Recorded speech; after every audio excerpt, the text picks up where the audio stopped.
नमस्कार दोस्तों, कैसे हैं आप सभी। आज हम बात करने वाले हैं इस वीडियो में NEP 2020 के बारे में, NCF 2005 के बारे में, NCF SC यानी स्कूल एजुकेशन 2023 के बारे में, R8 यानी राइट टू एजुकेशन एक्ट 2009 के बारे में, बिल्कुल एग्ज़ाम्स के अंदर जो ट्रैप्स आते हैं उनके बारे में।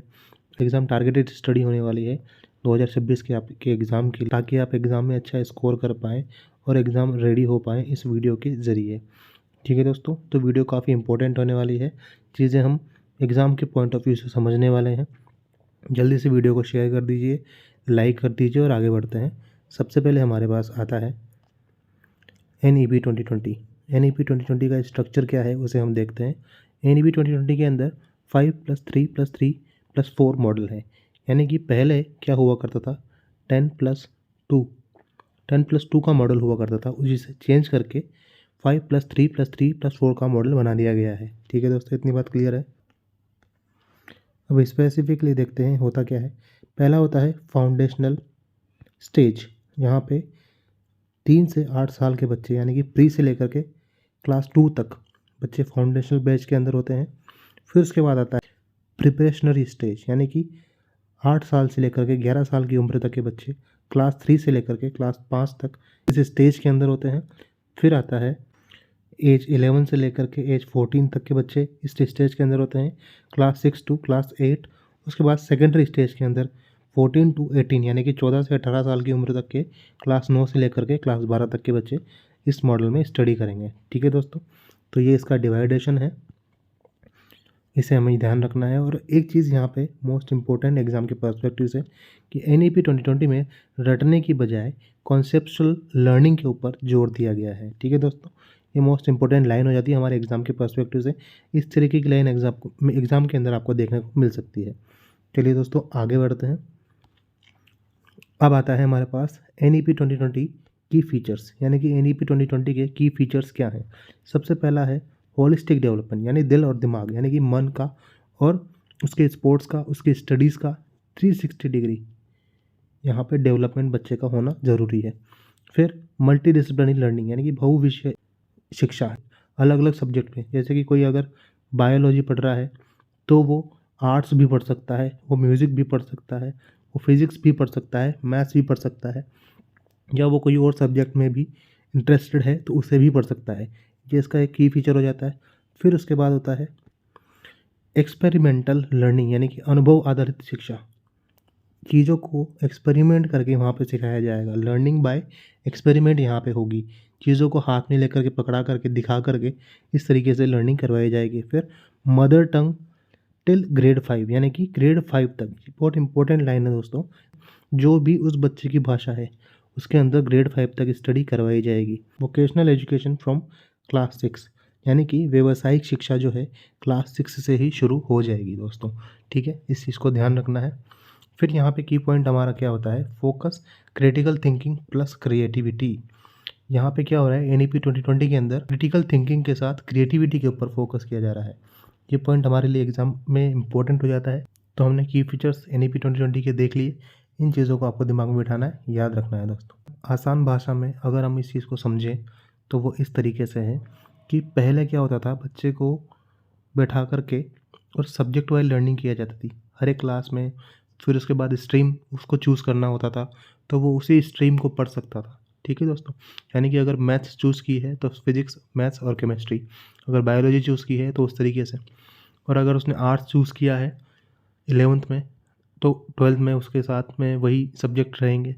इस तरीके से स्टडी होती थी हमारे टाइम पे। लेकिन अब क्या होता है, बुफे सिस्टम है। जैसे कि आप बफर डिनर करने जाते हैं ना, तो वहाँ क्या होता है, सारी चीज़ें आपके सामने होती है। सारी चीज़ें आपके सामने होती है और आप जो चाहें अपनी थाली में परोस सकते हैं। इस तरीके से ये सिस्टम एजुकेशन का हमारा बना दिया गया है। सारी चीज़ें आपके सामने होगी और जिस चीज़ को आप चाहेंगे उठा करके आप पढ़ सकते हैं। अगर आप बायोलॉजी के स्टूडेंट हैं तो आप बिल्कुल म्यूज़िक भी सीख सकते हैं। आप फिज़िक्स के स्टूडेंट हैं तो आप आर्ट्स भी बना सकते हैं। ठीक है दोस्तों, इस तरीके की चीज़ें यहाँ पर बना दी गई हैं NEP 2020 के अंदर। ये चीज़ आपको ध्यान रखना है। और एक और बात यहाँ पे जानना ज़रूरी है दोस्तों, समग्र विकास यानी कि होलिस्टिक डेवलपमेंट के अंदर जो अब रिपोर्ट कार्ड आएगा बच्चे का, वो 360 डिग्री रिपोर्ट कार्ड होगा। उसके अंदर उसका पूरा होलिस्टिक डेवलपमेंट, यानी कि बच्चे को उसके दोस्त भी असेस करेंगे, यानी कि उसका बिहेवियर कैसा है, वो किस चीज़ में अच्छा है, स्पोर्ट्स में कैसा है, फिज़िक्स में कैसा है, मैथ्स में कैसा है, सारी जानकारी उस बच्चे की उस रिपोर्ट कार्ड के अंदर होगी। ठीक है, तो इस तरीके के चेंजेस को हमें ध्यान रखना है NEP 2020 के अंदर। ये सारी चीज़ें हमारे लिए इम्पोर्टेंट हो जाती है एग्ज़ाम के पर्सपेक्टिव से। अब मोस्ट इम्पोर्टेंट चीज़ हम देखते हैं NEP 2020 के अंदर टीचर का क्या रोल है। Teachers become facilitator, guide and mentor. यानी कि पहले क्या होता था, टीचर ज्ञानदाता होता था। ठीक है दोस्तों, ज्ञानदाता होता था, लेकिन अब क्या कर दिया है, टीचर को सिर्फ एक गाइड की तरह, सिर्फ एक फैसिलिटेटर की तरह यहाँ पे NEP 2020 के अंदर देखा जाएगा। NEP 2020 के अंदर टीचर एक फैसिलिटेटर बन जाएगा, गाइड बन जाएगा और मेंटर बन जाएगा। बच्चों को जो लर्निंग होगी वो स्टूडेंट सेंटर लर्निंग होगी। टीचर सेंटर्ड लर्निंग से स्टूडेंट सेंटर्ड लर्निंग पे शिफ्ट किया गया है। ये चीज़ें इंपॉर्टेंट है, ये आपके एग्ज़ाम पर्सपेक्टिव से आपको ध्यान रखना है। ये 3 जो वर्ड्स हैं, teacher as a facilitator, guide और मेंटर, ये NEP 2020 के की फीचर्स के अंदर हम देखते हैं टीचर के रोल के अंदर। ठीक है दोस्तों, आगे बढ़ते हैं। अब हम देखते हैं दोस्तों NCF 2025, यानी कि NCF 2005 के बारे में। NCF 2005 नेशनल करिकुलम फ्रेमवर्क, इसके अंदर की फीचर्स क्या हैं दोस्तों। Learning should be joyful, children centred education, learning without fear. अगर 2020 की जो एजुकेशन पॉलिसी है वो अगर एक पेड़ है तो NCF 2005 उसकी जड़ें हैं दोस्तों। यहीं से ही वो शुरुआत होती है चिल्ड्रन सेंटर एजुकेशन की, लर्निंग विदाउट फियर और लर्निंग विद जॉयफुल। एक लाइन में अगर हम इसे याद रखें तो हम कह सकते हैं बिना बोझ के पढ़ाई करना। ठीक है दोस्तों, बिना बोझ के पढ़ाई की शुरुआत यहीं से हुई है NCF 2005 के, यानी कि नेशनल करिकुलम फ्रेमवर्क 2005। आगे चलते हैं। अब 5 प्रिंसिपल्स हैं NCF 2005 के, वो क्या हैं जो हमारे लिए इम्पोर्टेंट हैं। पहला, जीवन से जोड़कर पढ़ना, यानी कि कनेक्टिंग नॉलेज टू लाइफ। जो नॉलेज है उसको लाइफ से जोड़ करके पढ़ना। दूसरा, learning away from rote method, यानी कि रटने की जगह समझ को स्थापित करना, समझ को, चीज़ों को समझ करके पढ़ना। करिकुलम एनरिचमेंट, पाठ्यक्रम को रोचक बनाना।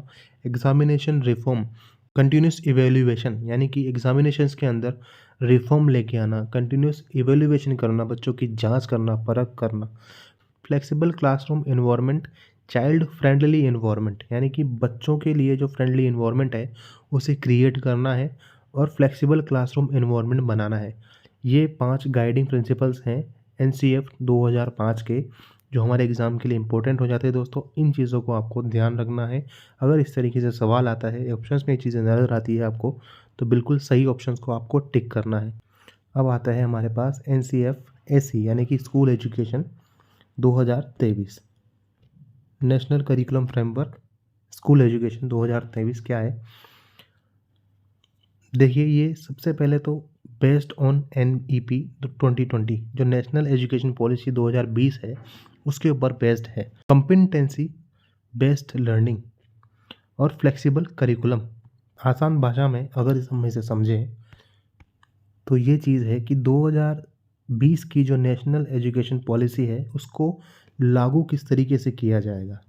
ठीक है दोस्तों, किस तरीके से नेशनल एजुकेशन पॉलिसी को लागू किया जाएगा उसका ब्लूप्रिंट है NCF SE 2023। 2023 के अंदर वो गाइडलाइंस है वो जो 2020 की नेशनल एजुकेशन पॉलिसी को लागू करने के लिए ज़रूरी है। इतनी बात क्लियर है दोस्तों, आगे बढ़ते हैं। अब NCF SE के अंदर एक चीज़ आती है, एक मॉडल है जिसे बोलते हैं पंचादी मॉडल। ये पंचादी मॉडल है दोस्तों।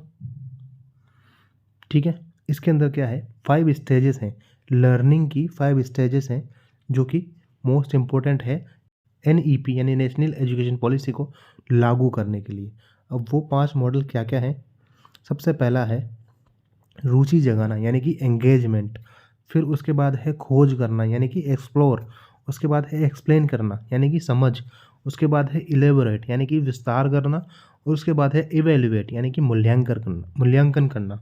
ये 5 स्तंभ हैं जो NEP यानी कि नेशनल एजुकेशन पॉलिसी 2020 को लागू करने के लिए ज़रूरी है, पंचादी जिन्हें कहा गया है। ये चीज़ आपको ध्यान रखनी है, इन्हें पंचादी कहा गया है। ठीक है दोस्तों, इस चीज़ को हम एक कहानी से समझते हैं दोस्तों। देखिए, अगर टीचर ने किसी चीज़ की कहानी सुनाई, यानी कि टीचर ने ये कहानी सुनाई कि पृथ्वी कैसे बनी। ठीक है दोस्तों, अर्थ का जो है डेवलपमेंट कैसे हुआ, वो किस तरीके से बनी, तो ये सबसे पहले क्या हो गया, एंगेजमेंट। टीचर बच्चों की रुचि जगा रहा है कि जिस अर्थ पे हम रहते हैं वो बनी कैसे, उसके बारे में कहानी सुनाई, तो एंगेजमेंट बढ़ा।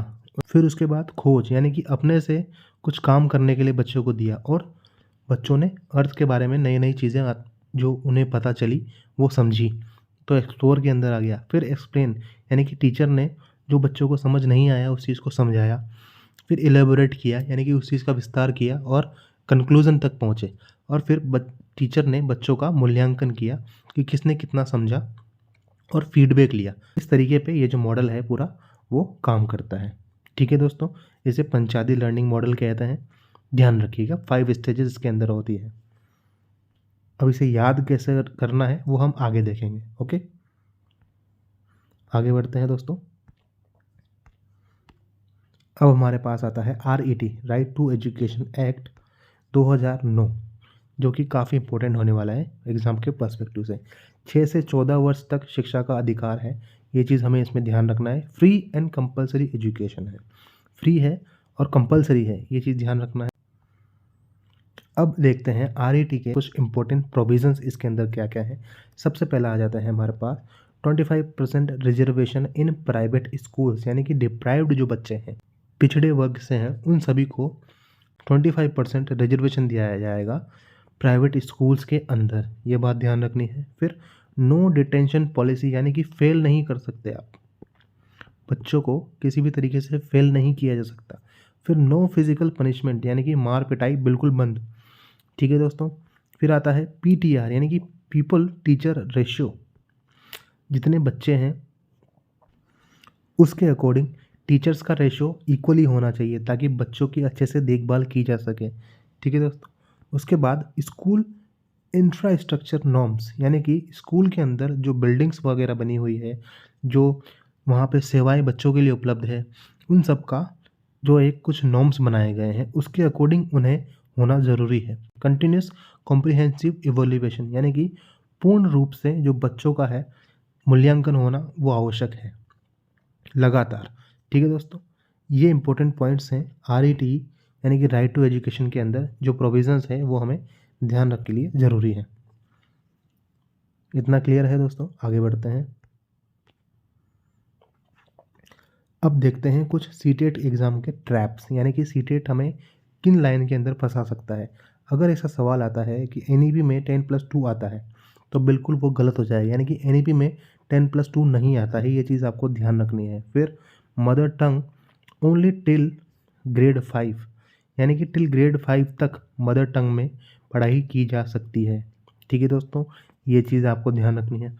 फिर पंचदी जो मॉडल है, पंचदी जो मॉडल है वो NCF 2023 के अंदर आता है।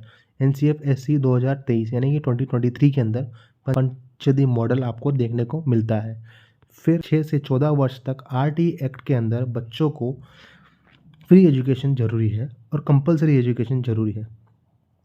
सिर्फ 6 से 14 वर्ष के बच्चों के ऊपर ये लागू होता है। फिर NCF 2005 यानी कि चाइल्ड सेंटर्ड जो है एजुकेशन होना ज़रूरी है। NCF 2005 के अंदर ये चीज़ कही गई है। मोस्ट इंपॉर्टेंट चीज़ें हो जाती है दोस्तों, जो आपको एग्ज़ाम के पर्सपेक्टिव से लाइनें ध्यान रखनी है, और सीटेट के एग्ज़ाम ट्रैप में आपको फंसना नहीं है। ठीक है दोस्तों, उसके बाद आगे बढ़ते हैं। हमारे पास आता है कुछ स्मार्ट रिवीजन ट्रिक्स कि चीज़ों को याद कैसे रखें और क्या हमने पढ़ा उसे रिवाइज कैसे करें। सबसे पहले यहाँ पर है NEP स्ट्रक्चर। NEP का स्ट्रक्चर क्या है, 5+3+3+4। ये चीज़ आपको ध्यान रखना है, ना कि 10+2। 10+2 वाला मॉडल यहाँ पे ख़त्म हो चुका है। 5+3+3+4 यहाँ पे नया मॉडल है जो आपको ध्यान रखना है NEP 2020 के अंदर। फिर NCF का प्रिंसिपल क्या है, CLERF के अकॉर्डिंग आपको याद रखता है क्लर्फ, यानी कि कनेक्ट, लर्निंग, एनरिचमेंट, रिफॉर्म और फ्लेक्सिबिलिटी। क्या कहेंगे, सबसे पहले जोड़ना, फिर सिखाना, फिर बढ़ावा देना, फिर उसके अंदर रिफॉर्म करना, यानी कि उसे चेंज करना, उसे रिफाइंड करना और अच्छे तरीके से समझाना। फिर फ्लेक्सिबल, यानी कि फ्लेक्सिबल लर्निंग होना ज़रूरी है, ये चीज़ आपको ध्यान रखनी है। फिर पंचदी, पंचदी का मतलब 5E, 5E को यहाँ पे पंचदी कहा गया है। अब 5E क्या है दोस्तों, इसे हम देखते हैं। 5E हमने देखा था, यानी कि एंगेज, एक्सप्लोर, एक्सप्लेन, एलेबोरेट और इवेलुएट, ये 5E हैं हमारे। ठीक है दोस्तों, इनको 5E की तरह याद रखना है कि जहाँ पर भी ई से रिलेटेड आपको एक ऑप्शंस के अंदर देखने को मिलता है तो उसे टिक करना है पंचदी लर्निंग मॉडल के अंदर। इस तरीके के शब्दों को आपको ध्यान रखना है, engage, explore, explain, elaborate, evaluate. फिर हम देख लेते हैं कुछ और ज़रूरी चीज़ें, जो है कंप्लीट माइंड मैप समरी क्या है। हमने जो आज की वीडियो पढ़ी है उसके अंदर सबसे पहले आता है हमारा NEP, structure plus holistic development. ये चीज़ हमको इसमें ध्यान रखनी है। NEP क्या है, एक स्ट्रक्चर है, उसका स्ट्रक्चर क्या कहता है कि होलिस्टिक डेवलपमेंट ज़रूरी है। ये एक इंपॉर्टेंट पॉइंट है एग्जाम के पर्सपेक्टिव से। सीटेट के अंदर इस तरीके से लाइन आ सकती है कि NEP के अंदर होलिस्टिक डेवलपमेंट आवश्यक है। फिर NCF 2005 के अंदर चाइल्ड फ्रेंडली एजुकेशन यहाँ पे शुरुआत की जाती है दोस्तों। चाइल्ड फ्रेंडली एजुकेशन यहाँ पे काफ़ी ज़्यादा इंपॉर्टेंट हो जाती है, शुरुआत हो जाती है। NCF स्कूल एजुकेशन 2023 के अंदर हमको ध्यान रखना है पंचादी मॉडल के बारे में। ठीक है दोस्तों, पंचादी मॉडल NCF SE के 2023 के अंदर दिया गया है, ये चीज़ हमें बिल्कुल ध्यान रखनी है। और पंचायती मॉडल के अंदर 5E को हमें ध्यान रखना है। फिर RTE 2009 के बारे में क्या ध्यान रखना है, फ्री एजुकेशन और कंपलसरी एजुकेशन की बात RTE 2009 के अंदर की गई है। इन चीज़ों को, इन पॉइंट्स को आपको बिल्कुल ब्रीफ तरीके से एग्ज़ाम के अंदर ध्यान रखना है और अपना लॉजिक लगा करके सही आंसर तक पहुंचने में या ये पॉइंट्स आपको मदद करेंगे। तो ये था आज की वीडियो के बारे में, और वीडियो अच्छी लगी है तो बिल्कुल लाइक कीजिए, कमेंट में हमें बताइए कैसी लगी है, और चैनल को सब्सक्राइब कर दीजिए। अगर आप टेलीग्राम चैनल को ज्वाइन करना चाहते हैं तो नीचे डिस्क्रिप्शन में आपको लिंक मिल जाएगा, आप वहां से टेलीग्राम चैनल को ज्वाइन कर सकते हैं।